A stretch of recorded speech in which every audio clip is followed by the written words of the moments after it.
Assalamualaikum warahmatullahi wabarakatuh.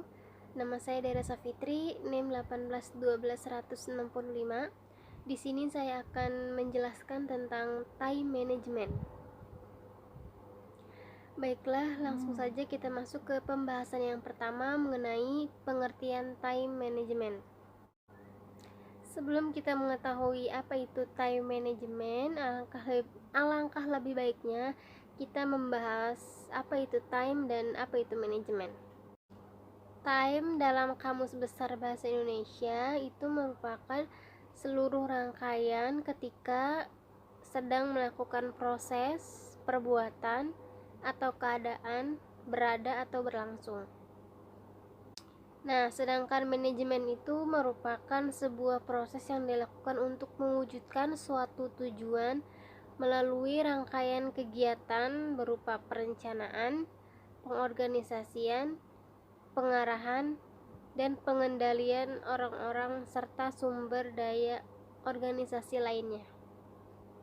Nah, dari pengertian time dan manajemen tersebut, kita dapat menyimpulkan bahwa time management itu merupakan suatu seni yang mengatur pemanfaatan waktu secara efektif dan efisien untuk mencapai tujuan-tujuan tertentu melalui unsur-unsur yang ada di dalamnya. Selanjutnya, pembahasan yang kedua mengenai aspek-aspek time management. Menurut Atkinson dalam Lutfiana 2010, beliau mengatakan bahwa aspek-aspek dalam time management ini terdiri dari 6 aspek. Yang pertama itu menentukan tujuan.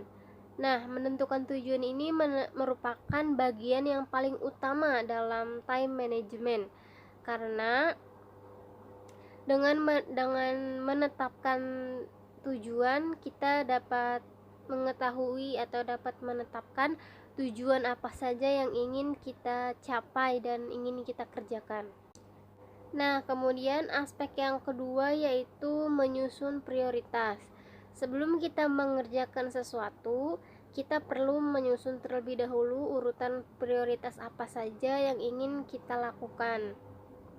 Kemudian setelah menyusun prioritas, selanjutnya aspek yang ketiga itu menyusun jadwal. Nah, jadwal adalah daftar kegiatan yang akan dilakukan beserta urutan waktu dalam suatu periode tertentu. Nah, untuk apa kita menyusun jadwal? Jadi, kita menyusun jadwal agar kita dapat menghindari bentrokan kegiatan yang akan kita lakukan. Kemudian bisa juga menghindari kealpaan dan mengurangi ketergesaan.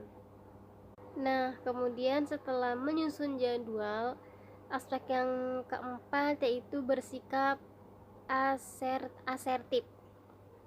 Nah, untuk apa kita bersikap asertif?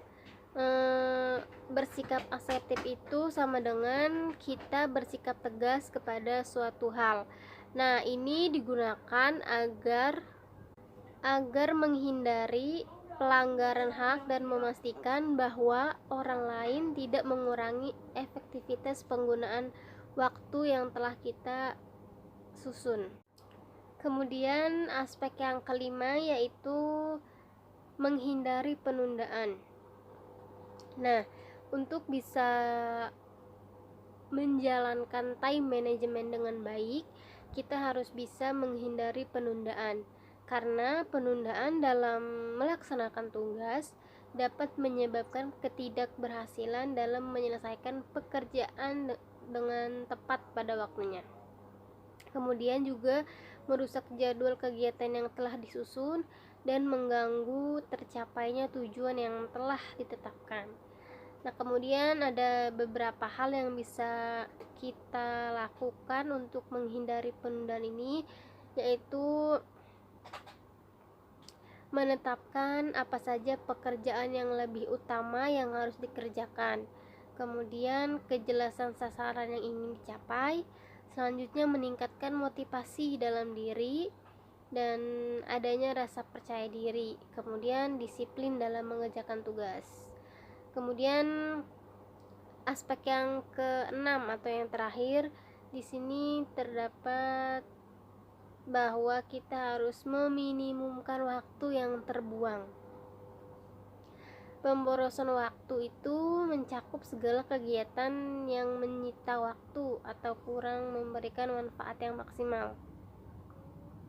Maka dari itu, kita perlu meminimumkan waktu kita yang terbuang. Nih, sumber-sumber pemborosan waktu antara lain. Yang pertama itu menonton televisi, menelpon, perjalanan pulang pergi, melamun, menunggu dan melayani tamu tak diundang, mengerjakan sesuatu yang seharusnya dikerjakan orang lain.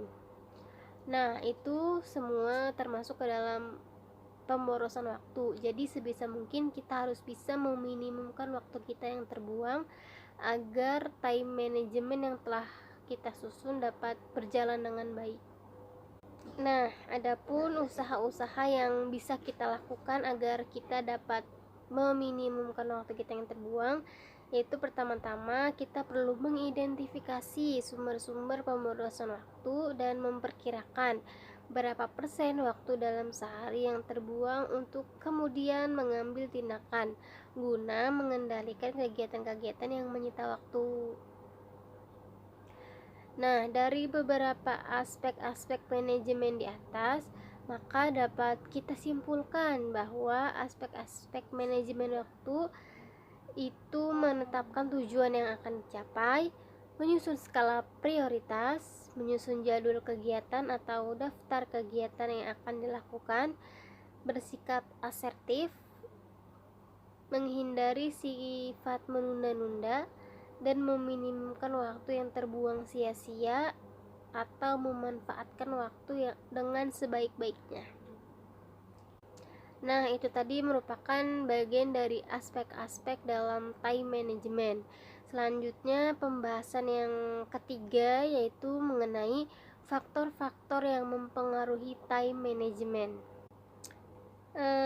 Hofer dalam Widya Narita 2016, beliau menjelaskan bahwa faktor-faktor yang dapat mempengaruhi manajemen waktu atau time management yaitu yang pertama, pengaturan diri.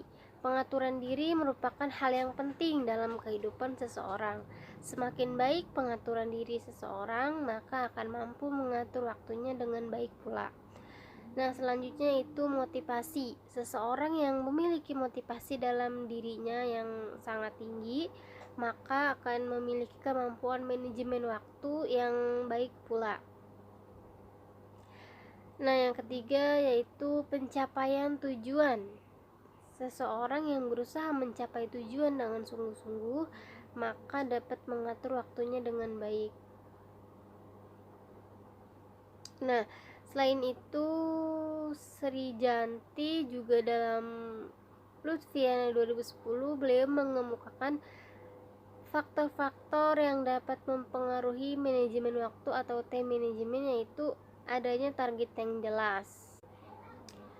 Nah, dengan adanya target yang jelas, maka target pencapaian hidup akan lebih terarah dan waktu pun dapat diatur dengan sebaik-baiknya.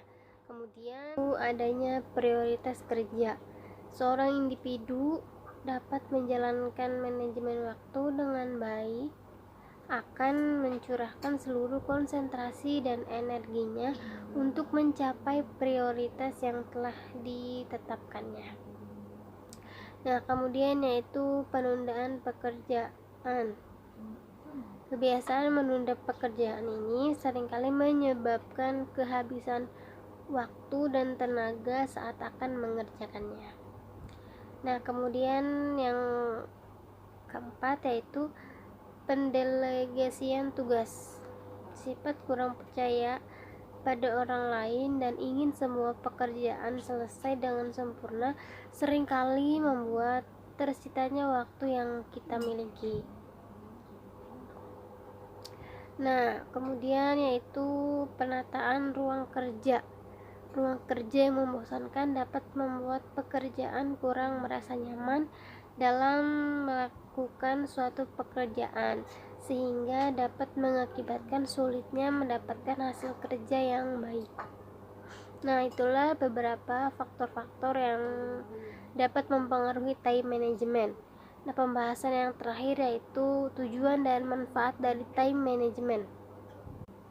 Nah, menurut Ord dan Tracy dalam Lutfiana 2010, beliau mengatakan bahwa manfaat dari time management atau manajemen waktu ini yaitu yang pertama, dapat meningkatkan keteraturan hidup, percaya diri, dan disiplin. Yang kedua, dapat meningkatkan kualitas kehidupan di luar jam kerja. Kemudian yang ketiga, dapat meningkatkan penghasilan bagi seseorang. Selanjutnya yang keempat, dapat meningkatkan kepuasan kerja pada individu. Kemudian yang kelima, dapat mengurangi kesalahan yang dibuat dalam pekerjaan. Kemudian yang keenam, dapat mengurangi jumlah krisis yang dihadapi individu. Kemudian yang ketujuh, menurunnya tingkat stres pada individu. Kemudian yang terakhir, dapat menyelesaikan lebih banyak pekerjaan yang diperolehnya.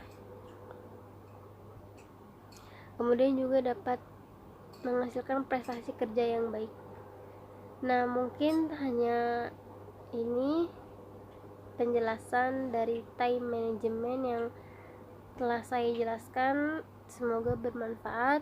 Wabillahi taufiq wal hidayah. Wassalamualaikum warahmatullahi wabarakatuh.